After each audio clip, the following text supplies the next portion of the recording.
Ready? Start.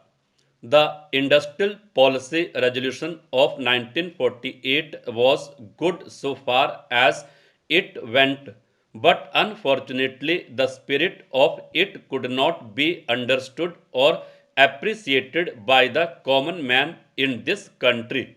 So, a new orientation of this policy was given, and the Honorable Prime Minister, after his return from China, publicly declared that the future policy of the country, or rather the future pattern of society, will be the socialist pattern.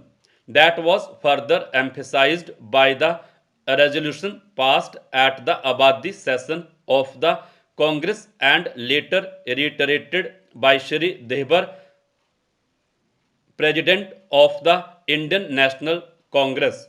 I am very glad to say that the spirit of it has been caught by the nation today. If I may say so, the nation has taken up the challenge for securing the socialist pattern of society. It behoves all sections, both inside this house as well as outside, without having mutual recriminations, to try and propagate in a sincere manner and establish the socialist pattern of society indicated by the statements of the great leaders of our country. It may be relevant and pertinent if I refer to a few sentences from the memorandum presented on the 4th June 1999 by our Prime Minister, who was the chairman of the All India Planning Committee, which came into existence when there was full autonomy in the states. On pages 39 and 40 of that report, he stated, it is clear that the drawing up of a comprehensive national plan becomes clearly an academic exercise with no relation to reality unless the planning authority or those to whom it is responsible are in a position to give effect to the plan. If this authority is powerless or circumscribed or restricted and has limited activities, it cannot plan. An essential prerequisite for planning is thus complete freedom and independence for the country and removal of all outside control. This implies that the country possesses in itself full sovereign authority to take any measures, adopt any policies, and form any relations with other countries as may seem best to its governing authority in the interest of the country and its people.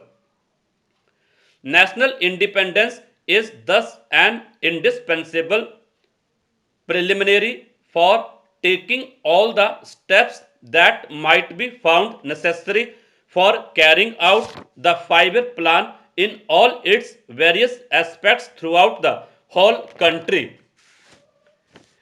At the present moment, it is clear that not only have we in India no national independence, but we are hedged in and obstructed by numerous restrictions, limitations, safeguards, and reservations which block the path to planning and progress.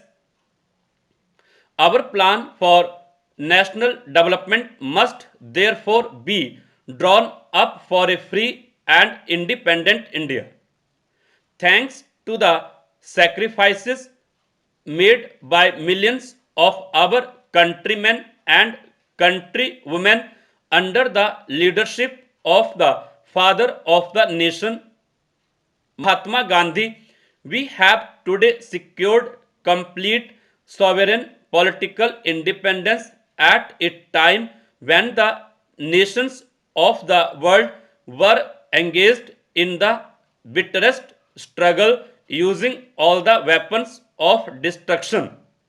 If therefore we have secured political independence during the period of a quarter of a century, it should not be difficult, especially when we are today masters in our own country, to secure a socialist pattern of society as has already been indicated. But it requires the assistance, the propaganda, the active work of all those who are interested in this.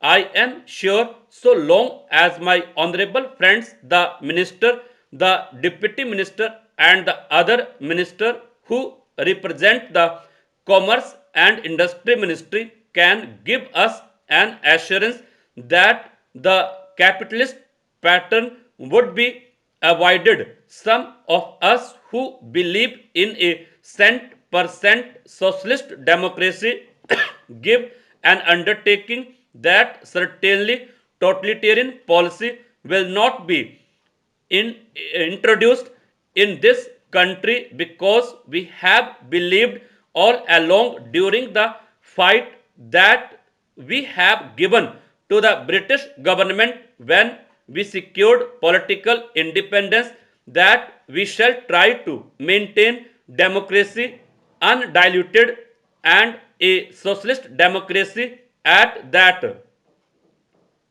I am absolutely certain that in this country of ours, lib- uh, liberty of thought, liberty of speech, and liberty of action will be guaranteed to every citizen to express his views in the manner he pleases.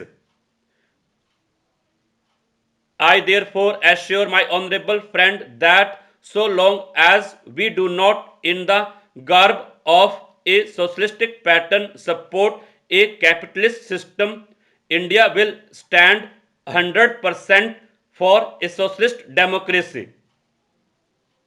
Now, luckily for us, the fundamental rights of the Constitution have declared that a citizen would be assured of many of the social amenities which will give a reasonable comfort from the womb to the grave. But mere enunciation, as I have said many times, will not satisfy the common man unless the saying is put into effect. I am absolutely certain, therefore, that so long as there is a determination, there has been some reference to the improvement in our economic situation also. We find that we have made good progress in production. We were faced equally with a difficult situation so far as cloth was concerned. There was a deficit of food and there was also shortage of cloth. I do remember the scenes that we had to witness in several cities where people had to stand in queues for hours together for 2 meters of every ordinary cloth. But now the situation is quite changed. We have produced much cloth and we are in a position to export cloth. During the British period, we were required to import cloth, but now we are in a position to export cloth. After partition, we were faced with the question of few material, namely cotton. We had cotton mills, but cotton remained in Pakistan. Even that problem has been solved. We had placed before us a target for more production of cotton, and not only has that target been achieved, but it has been achieved in shorter period to the satisfaction of all people in the country. From this survey, sir, you will find that everybody should be convinced. Stop.